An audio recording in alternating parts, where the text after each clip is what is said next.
Hello people, it's Tuesday on Your View. I am Veronica Danikboy. With me, as usual, are my beautiful co-hosts. Hello ladies, good morning. Good morning, Veronica. Good morning. Mariam, you were not here yesterday. How are you doing? I'm doing good. You're looking all red. Looking like the chair. Yes. It's February, the month of love. Abi? So just share some love. So you just receive it. You have so much to give, obviously. But how was your weekend? You were not here yesterday. The weekend was good. I mean, it started on Friday with a movie with Obiajulu. Yay. And I saw this movie up north. But what I learned from the movie, I learned before the movie I watched and after I watched that movie. We had heard stories about it. Oh, no, it's not nice. It's just a documentary. And then we watched the movie. We enjoyed it so much. And it just, you know, it taught us something that really sometimes it's good for you to take decisions out yourself. Try things out yourself and yes, experience it yourself, because you can't blame them for how they experienced it. Another man's poison. Thank you. So that was a very important lesson, and it was such a beautiful movie. I just would like this sort of movies to be made and shown to kids in schools, in secondary schools, because I always say that Lagos, a lot of Lagosians seem to me like the Americans of Nigeria. They don't know a lot about outside Lagos, about the people outside Lagos. So it would be good for them to see movies like this and understand people's cultures and how people think, and then it will bring better understanding, you know. Because I enjoyed the movie too. Like, we saw the northern cultures. I was listening to one of the music they played, and I asked Mary, "Is your music this interesting?" And she said, "Yes." I'm like, "Whoa!" Is your music this interesting? Honestly, because we used to see, you know, when they carry those, what do they call that? Your instrument that they use. It's like a guitar, looks like a local guitar, guitar, yes. And it just it's very slow, and you feel it might not. But this music had life. It was pop. I mean, what the music she had was pop, you know. Like you have the Yoruba pop, you have the Hausa pop. That's the thing. Most Lagosians think that the north is hot and one untarred road, and no light, no school, nothing. I mean, people are living there exactly. In the north, I can tell you that. All right, Nima. Okay. See me enjoying the gist. I missed my friend's birthday and I was accused of forgetting. So, happy belated birthday, Ferdinand. I'm very sorry that I didn't do a shout out to you, but it was Saturday now, and I've always done every year. Yeah. Happy birthday, many good things coming your way, many more fruitful years. Enjoy your day, and send the cake now that I've done the birthday shout out. I wanted to talk to Yomi, who mentioned that we're waiting for the food on Wake Up. We don't eat such beer-made food.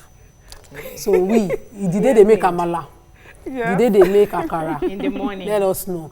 And we like what the chefs do on Wake Up. They do, sometimes they do food that, you know, can go around Chef Ofe and Co, you know. And it's not bad that we are appreciative of their work, that somebody will not mention on live TV that we are the ones. I actually harassed him coming here. Oh, really? Yes, and he said no, he didn't mean it like that. What he wanted to say was that they should have made enough so that your viewers didn't sound like that. How is that? Today he remembered exactly. Stop calling us out. Your ladies, how is it that today you remembered? You should be happy that we like their food. In fact, let me not see anything. All those Oyibo things they're doing there.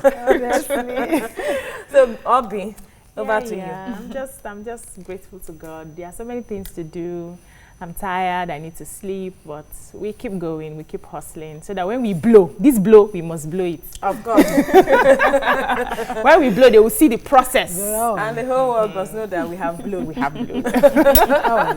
I am good. I'm just there trying to relax. I haven't gotten over the weekend, the work from the weekend, so it's still telling on me. I love your jacket, by the way. Thank you. Thank you. I know it's one of those things you like, even though Nima doesn't like the things you like sometimes. And yeah, we're best friends. To like the same things.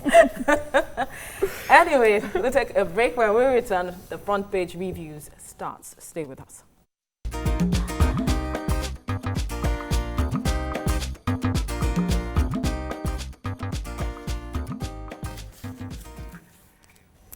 Well, thank you for staying with us. Let's head straight to the newspaper headlines. And we have the Punch major story. CCT chair on organs cancer clash. Senate withdraws Supreme Court suit. Suspended CJN must appear on February the 13th. CCT. And we have FG disagrees with IMF on economic growth forecast. 3 APC members killed in Lagos campaign crash. Sad. Humanitarian crisis in Northeast worsening, says Red Cross. I withdrew from race because of ACPN leaders' greed, Ezekwesili. Police arrest 1, hunt for other Lagos hotelier, manages killers. JAMB registers 1.2 million candidates in 26 days. NBET owes Egbin power plant 100 billion naira. The report says Atiku only got temporary waiver to enter US.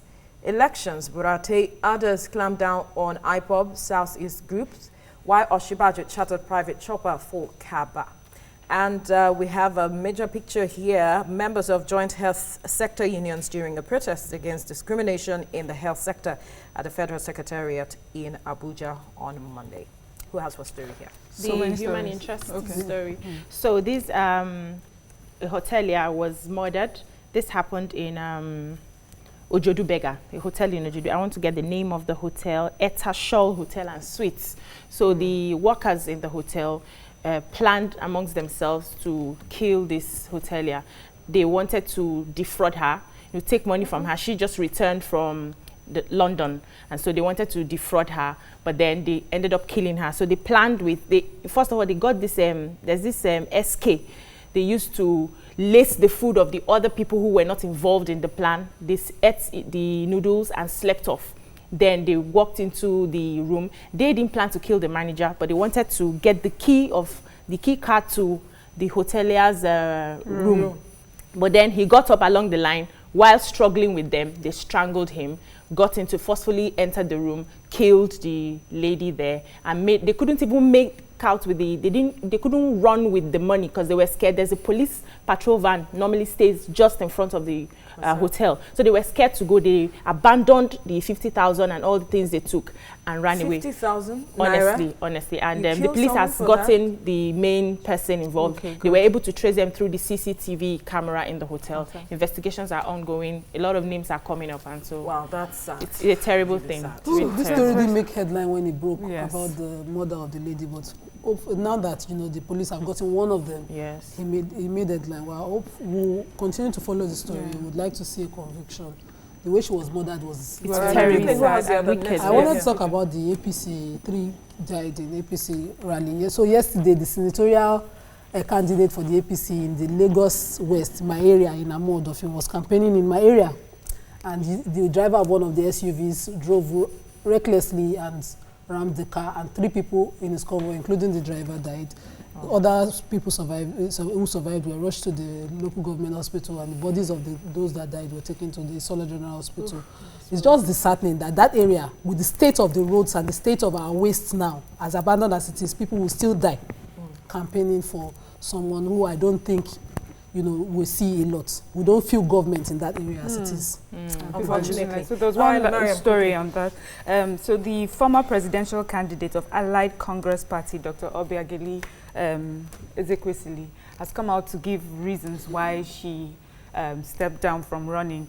She said that her party was just so desperate to get money from her and from her foreign contacts. Whoa. That there's been stories that they have put out there that's because she was trying to get a ministerial appointment. And she says for her that's the height of political comedy that she's ever heard. She says that what they really wanted is that first they assumed that she had a lot of money from working from government, stashed that somewhere to help. Yes, they realized she didn't, and so they expected her to use her foreign contacts to be able to get raise money for the party. And she says she's only going to do this according to INEC stipulations. She's not going to do it the way other parties are doing, and so that is why she had to step down. So she's apologizing. Let's move to the nation now. Major headline: APC PDP step up attacks. Government opposition raises 10-man team in bid to discredit polls. PDP accuses ruling party INEC of plotting to rig elections. CCT insists on Onogan's appearance. And excitement as court grants Rivers APC plea. Court strikes out Evans' suit. Obanikoro, no record of ex-NSA cash for Fayoshi. Atiku paid his way into US, says a report. AIB concludes crash probe. Army won't allow poll disruption. Oil hit $64 on Venezuela prices. body found in Salah's plane. Well, we have another picture here. NMA urges federal government to raise awareness on cancer. So the Obanikoro story. Yesterday, the Federal Court hearing, Obanikoro went into the witness box against the matter against Fayose, and he said there was no record of the monies for which he was supposed to have delivered to Fayose, that this money was gotten through a fictitious company which he was forced to create by the former NSA, because they said it was for the security of Lagos. He had to go create this company through someone, and when he was asked if the company was created to provide security, he said until he sees the what's it called, the company's there's a legal word for it, I can't remember, that is used to create companies. He cannot tell if the company was created to provide that service. And I'm wondering, and this is the tight case that the EFCC is supposed to have against Fayose, and we're almost losing it because of lack of records. But of course, Fayose, Obanikoro has been indicted, or he has come into plea bargain with the government. Yes. He was saying in that case that he reluctantly returned 200 million. I think there should be a way to find a way to bring him back and bring the accused back if the case is strong on the side of the EFCC back into case. Because I don't understand how your witness is coming at that point to come and sabotage the entire prosecution with this kind of we have yes, the army, through the chief of army staff, is saying that they will not take any disruption of the coming elections. They've planned that we're going to have a free and fair election. So anybody that is planned, because according to them, they said they have an intelligence report that some certain bodies are planning to disrupt the elections, and they extended the warning to IPOB, telling them that they should, disbanning their activities for the general elections. They don't want anything coming from them. They will not take it lightly. That's the army. So this is just like my advice. We have their leaders somewhere sending messages of war, want to fight and all of that. The army is out and ready for anybody who they think wants to disrupt this election. So we just have to be careful. Do you have a story there? No. So let's move to the Daily Sun quickly now. Major headline: Onogan trial must continue, says CCT. Insists suspended CJN has to appear. And then we have a major picture splashed here. Members of Project Pink Blue during a rally to observe 2019 World Cancer Day in Abuja. Buhari corruption still in government agencies, says funds being diverted despite anti-graft fight. Rivers APC crisis. Appeal court orders day of execution will win elections. PDP. Opposition working with Foreign Intelligence Service to discredit 2019 polls. Federal government. I would have died with my elder brother in helicopter crash or Shibaju. And Burate Army Chief orders clamp down on IPOB. 2019 Nigeria votes 11 days to February the 16th. Obi Agbaje Sheikh Lagos market as bid to stop campaign fails. Nigerians in US adopt Atiku. Retired generals endorse Buhari. Igbo World Union kicks over Atiku's adoption. So the president. Okay, do you want to go? Okay. I can let it go. All right, who is going? I'm going. The president, Muhammadu Buhari, declared yesterday that some agencies are not remitting. They are not remitting internally generated revenue. They are not remitting the funds. They are not showing how their funds that have been given to them have been expended. And in as much as they have this anti-corruption drive of the federal government, they are still not coming out to show their books. Now, he didn't mention if they were going to, he didn't mention the names of the organizations, he didn't mention if he was going to sanction them. So it's not enough to just tell us that certain organizations are not remitting, or they are not showing their books, they are not showing how their monies are being expended. You need to tell us what you want to do about it, since you can't identify those organizations. So we expect to hear from them. Yeah. So the Minister for Information and Culture, Alhaji Lai Mohammed, has said that the opposition is working with hostile foreign intelligence to bring about disruption during the election, to sort of scuttle, the election process, and that they are trying to also work with countries like the USA and Britain to do that. So he's saying that people should just be aware, and it's good warning, because I remember during the American elections we had this story where they alleged that Donald Trump had used the Russian intelligence to sort of affect the elections that happened in America at that time. So information that I think we need to know. He says that the government is very certain of this report that they have, that there are people trying to work with hostile foreign intelligence to scuttle the election. Tell us what they plan to do about it. Abby. Anyway, that's the much we can take from the newspaper headlines this morning. Next, we commemorate yesterday's World Cancer Day. Stay with us. We will be right back.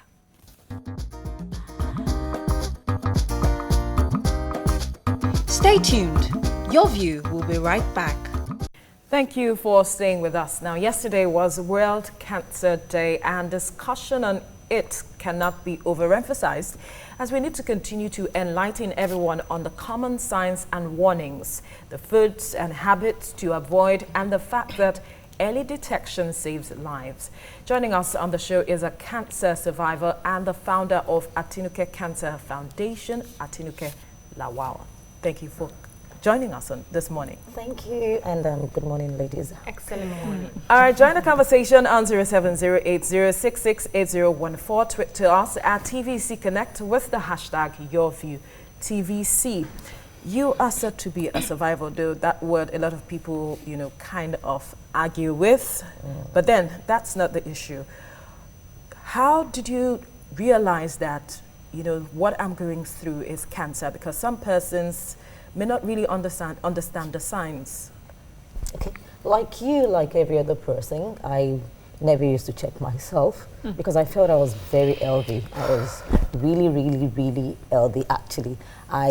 The most I had was maybe headache, and once I take Panadol, it was always fine.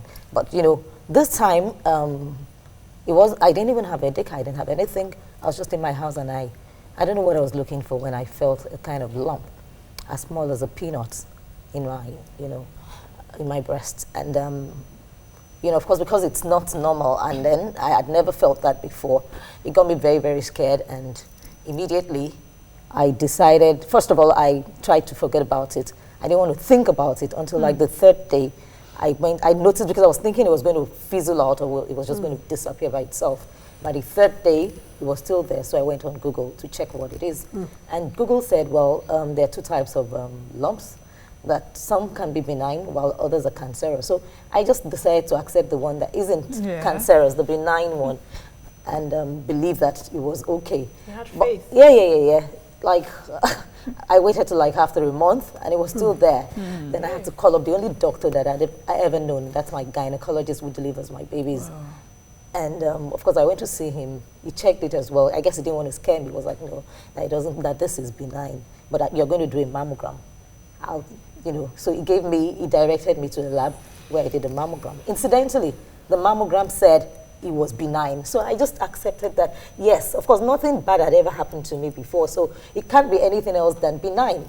But they want that I should take it off, because anything that is not part of your body that you suddenly see, you need to get rid of it because it's not part of the body. It was like a month after. Incidentally, all this time was during the time we had Ebola in Nigeria. That was 2014. So the last place I wanted to go to was the hospital. So I had to wait till after. That was like, I waited for like maybe 3 months before I went to to the hospital. But it was after Nigeria was certified free of Ebola.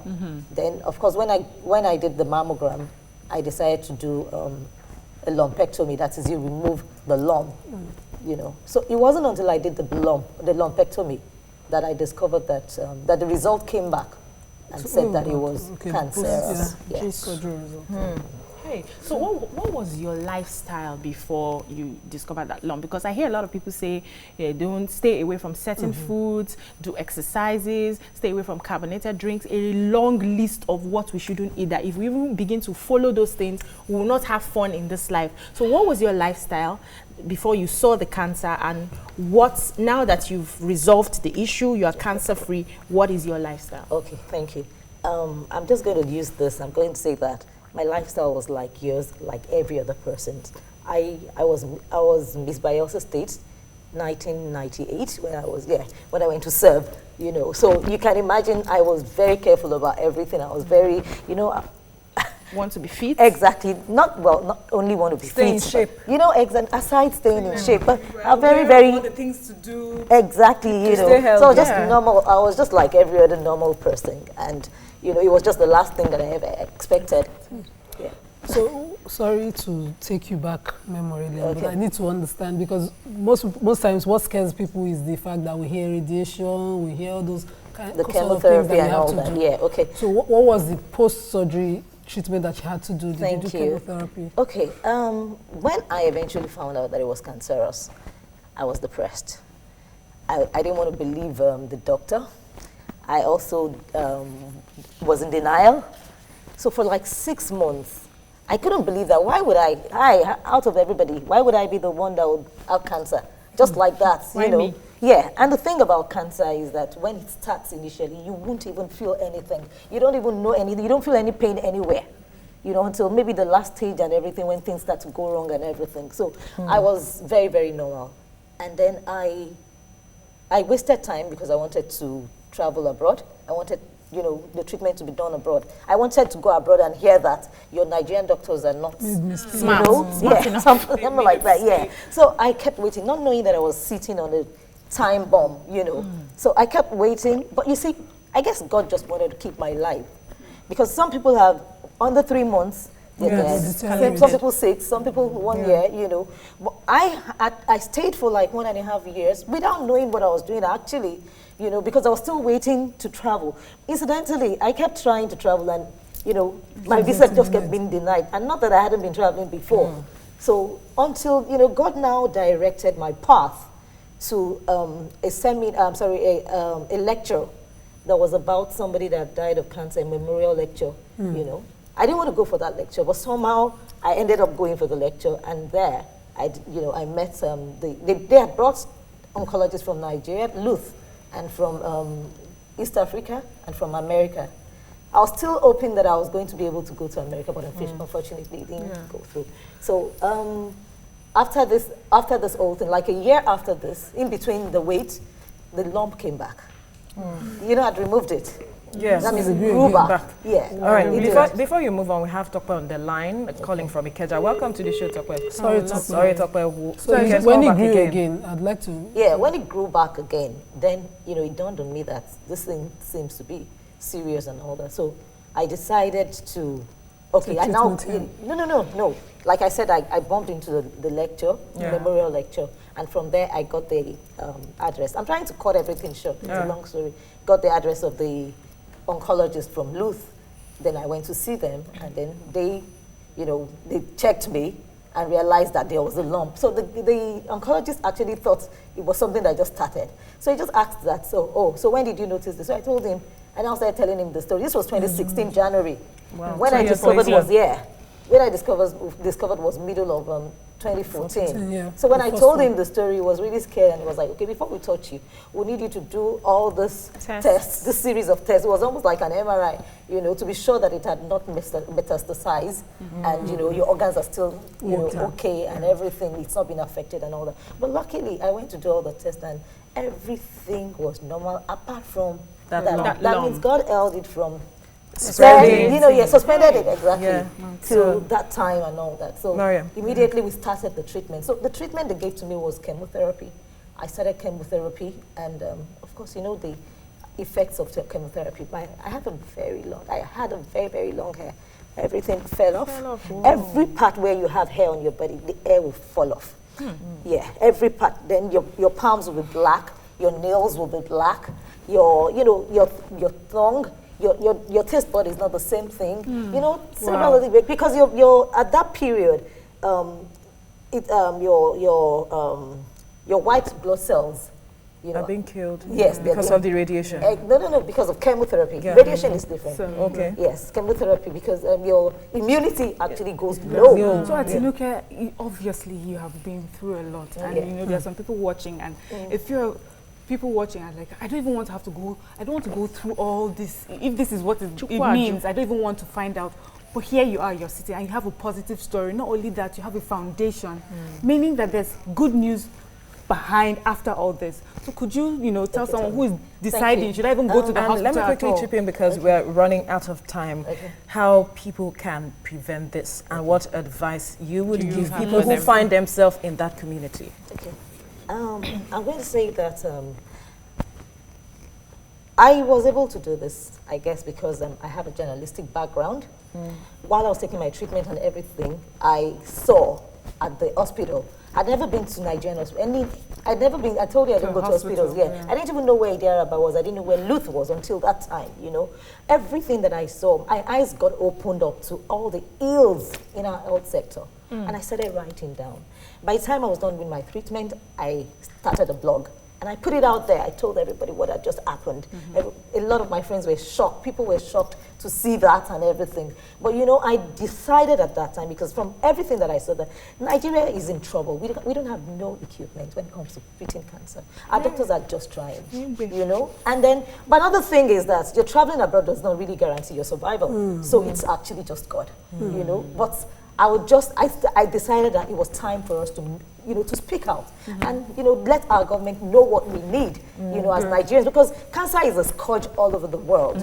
And if it's high time that Nigeria moves in to do something, daily people discover that they have cancer by the day.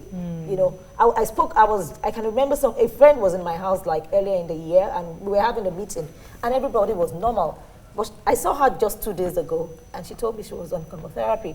So what happened? She got diagnosed in August. Yeah, so it can happen to anybody. So it's better, quickly, because we are rounding up, your last word of advice to I'm just going to say that let's not get scared. Let's remove the fear of cancer. First of all, because when cancer attacks you, it goes to your mind. And once it's able to attack your mind, that's the end. So first of all, let's talk about it. By the time we remove the fear and we start to talk about it, we'll all know how to guide ourselves and what is right and what is not right. And then aside that, we'll know how to address the problem and find a solution. Atinuke, thank you so much for coming on the show, for enlightening us. I'm sure a lot of people have, you know, been educated by your story. Thank you so much. Well, next, we discuss the plight of the physically challenged Nigerians. Stay with us.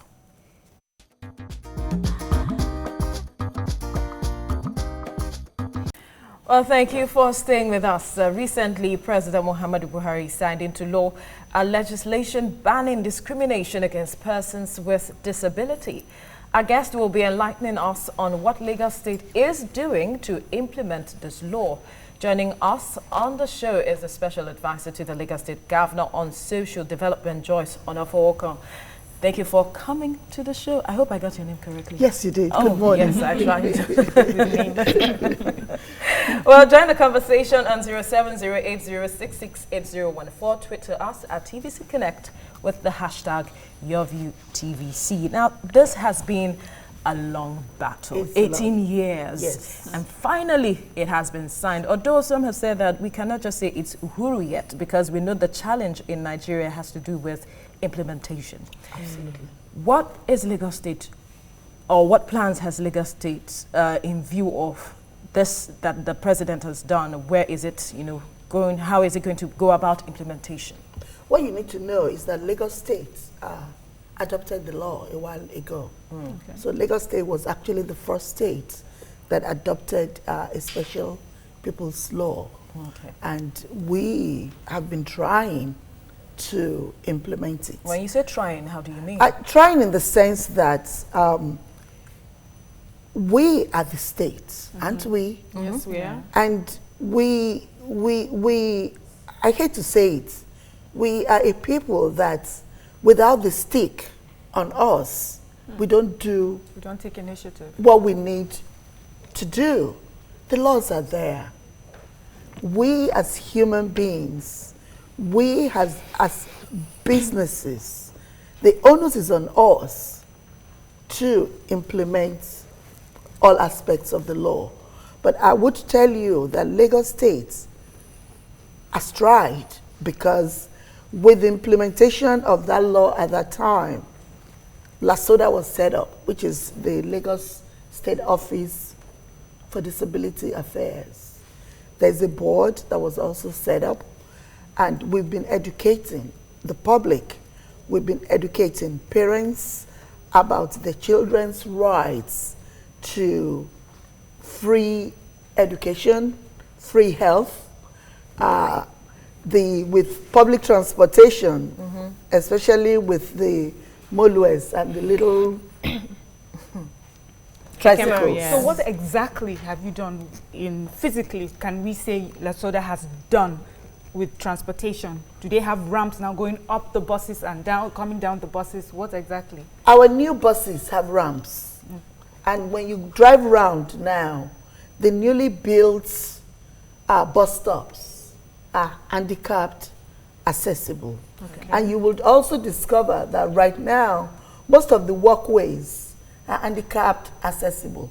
Unfortunately, people park on the walkways.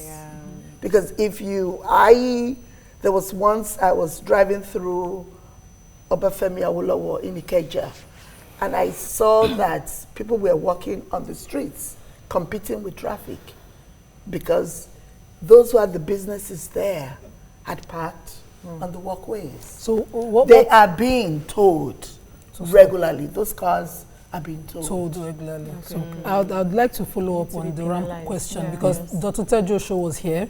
He started a campaign recently called Ramp Up, asking government to compel business owners to provide ramps for disabled in their business places. And I'm talking of all the banks, all that because these are compulsory businesses you have to meet with, agencies that you have to go to for your licenses, for your businesses, in Lagos particularly. How many and what are you doing as a government agent to compel them to provide these ramps for the disabled? I do know that the Office of Lasoda has written them. And in fact, there was a time that we had wanted to go and kind of put X's on such buildings. I think we also need to take ownership. That we haven't done as much as we should have done. As a people, you mean? Are you saying as a people? As a people. I think as a people. As a government, as a people. So what are the plans to, sensitize road users, sensitize children? Because why I'm bringing it back to children, I remember back in secondary school, nobody taught us or nobody told us how to relate with personally displaced persons. We don't relate. You come to a school, you have a few disabled people. People don't really relate to them. Like there's like this stigma attached to them, and then people most times want to stay away. I had a blind friend in school just because she was a good singer, so we used to sing together. But aside from that, that was the only person who had ever come close to me as a disabled person. And now if we leave our children like that, the children become adults tomorrow, and then we have organizations and nobody sees. So what do we do to educate from the road users to, give them that opportunity that they need, and children as well? I'm glad you asked, because my mandate is working with the children and their parents. And I think you will see that for the past couple of years, parents are now more comfortable bringing out the children. They are more comfortable, they meet monthly, to discuss about themselves. I have encouraged them with regards to their rights, because even the parents didn't know that they had rights to free education, to free medical services. At times, they still go to the hospitals, and somebody says, come pay, and I just say, call my office. Call my office. We'll pay. But whoever is accepting that money better be prepared to give me a receipt. Fantastic. And you tell me where the money is going to. Right. But the key, I'm saying, the key to all these things is early intervention. Early intervention is the key. Because if you begin to treat them early, by age 3, 4, they're in school. So you already have classmates who have disability. Yes. You grow up together. Children do See not them as normal. discriminate. You grow up together. They're already your friends. So the stigma, it just dissipates. Another major issue is job opportunities, and how has Lasoda, intervened in this aspect? Because according to the law, 5% is supposed to be reserved. That's this act that was recently, assented to by the president. 5%, in any organization is supposed to be reserved for persons living with disability. How has LASODA intervened in this aspect? I cannot speak for LASODA. Okay. I'm a member of the board, but Okay. I cannot speak for LASODA. But you do know, even in the law, there's a caveat that says within 5 years, this law has to be implemented. Okay. Recently, Lagos State hired, I believe, probably about maybe between 300 and 500 people who have disability. Yeah. Yes. Again, if I am an employer and I have a position open, whether you have a disability or not, I still want you to have the ability to do what I want you to do. The law also specifies that because I have a disability does not mean you should just give me a menial employment. I still go back to early intervention. You treat them early. You get them into school early. You are able to identify their ability early.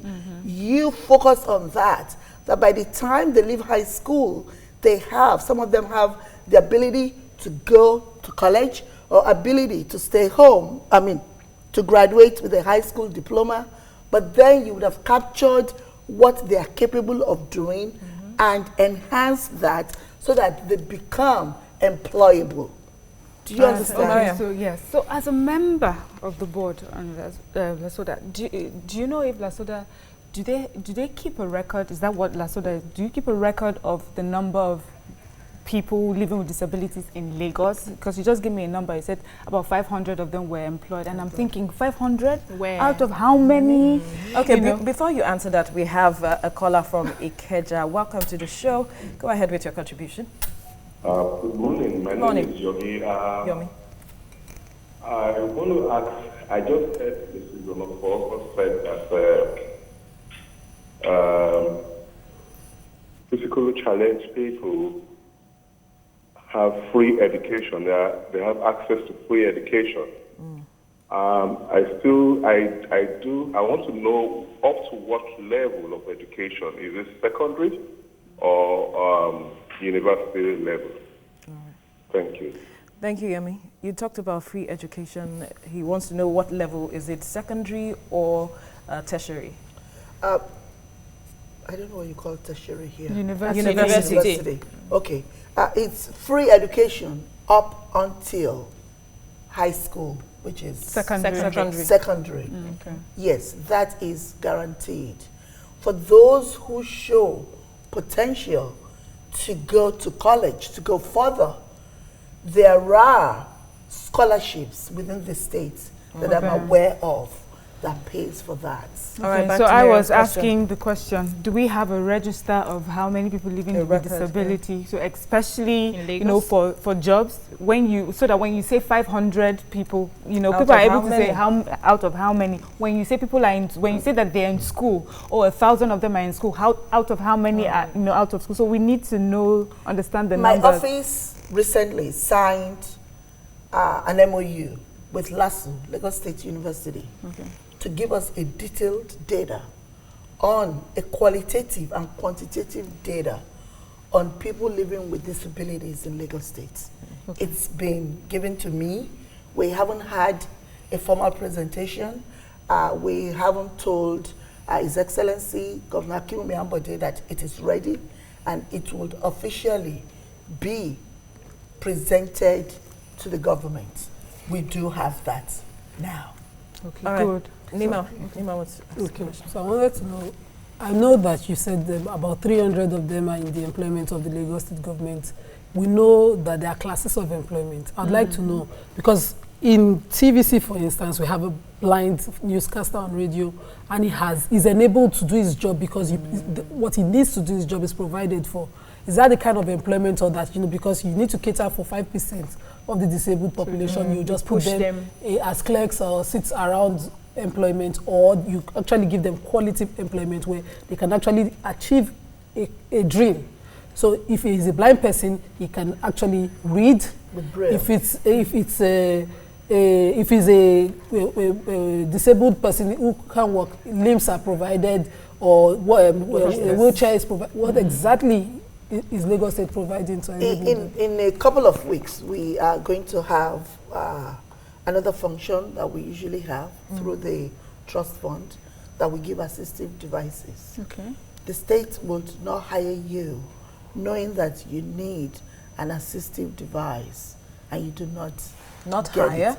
So you will not... Because, no, I'm saying if you have a disability and you are employed and you do not have part of what you need to be a functional employee are the devices that you need. The state will not hire you without ensuring that those devices are in place for you to do your job. So the state provides the devices for you. So if you walk into a Lagos State establishment today and you see a blind person, if there is no braille, call me.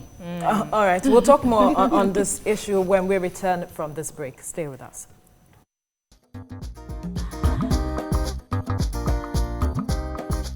Stay tuned. Your View will be right back.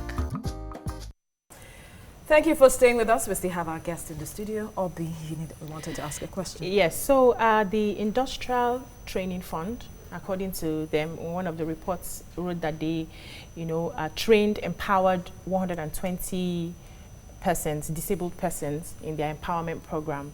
And according to statistics, we have over 25 million.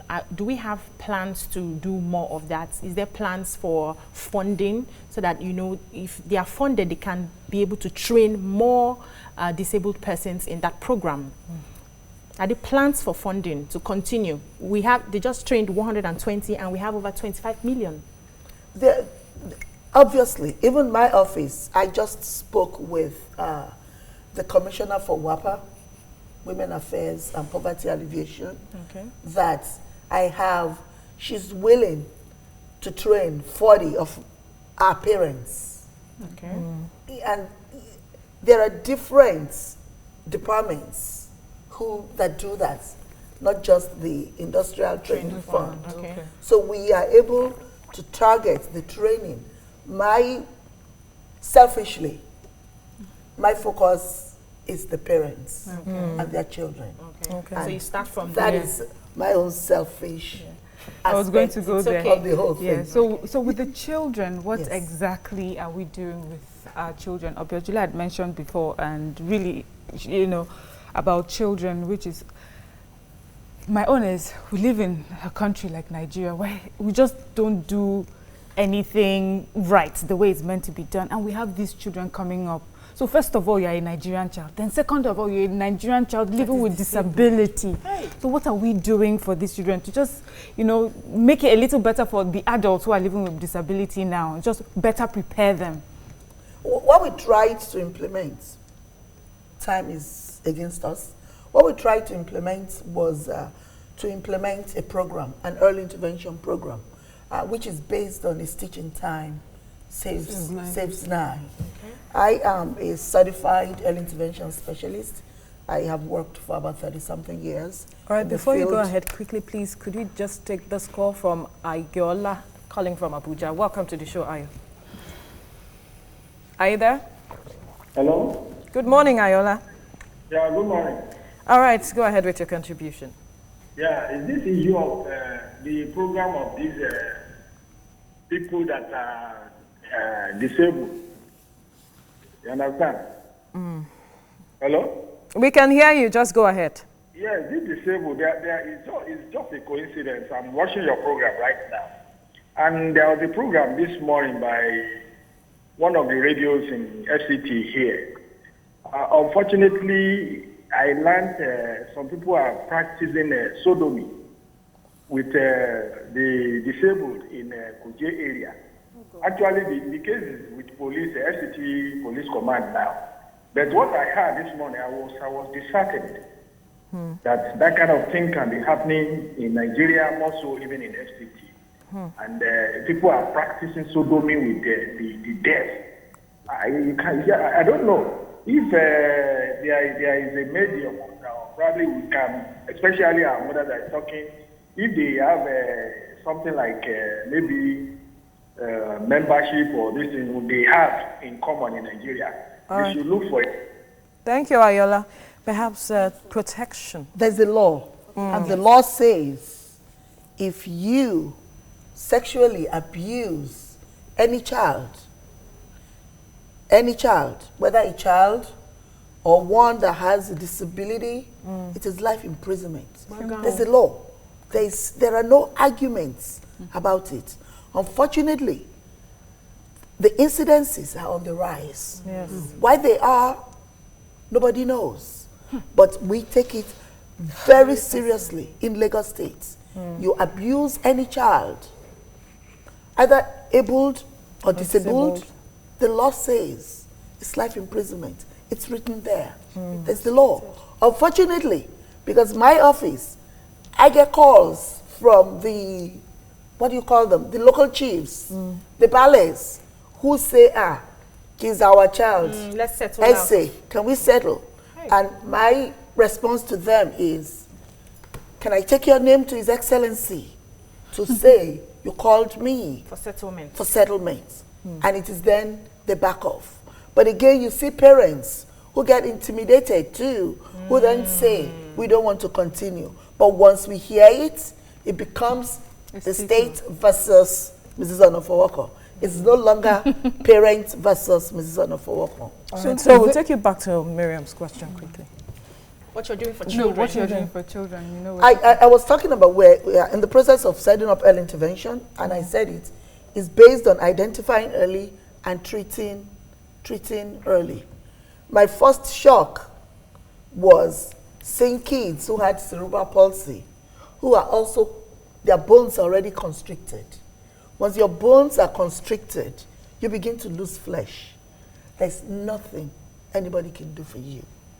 You will just be maintained until you die because your bones are constricted. Blood flow is going to stop at some point. Science has told us that 85% of your brain is developed by age 3. You check it out, age 3. So your window of opportunity is birth to 3. And it is birth to 3 that you need to capitalize on manipulating the brain. The brain is like a sponge. Manipulating it into doing what you want to do. I have worked with kids I've seen kids who have cerebral palsy, those who cannot walk, have wheelchair, their fingers work, they push their wheelchair and they go to school. Right. A lot of them are potty trained. They feed themselves. They're in school. Before I left the US, by 6 months, we are beginning to identify kids who show red flags for autism. We treat as is. You do not wait until you get a diagnosis. Sadly, there are cases of abandonment by parents whose children have some of these disabilities, and you get called because you're not an unknown personality as to a home or an establishment where this child can be taken for help. Does the state provide such a home for children, or do you even pick up children and that a social welfare plan is made to cater for, and they are protected? Every child that is abandoned is picked up. There are homes.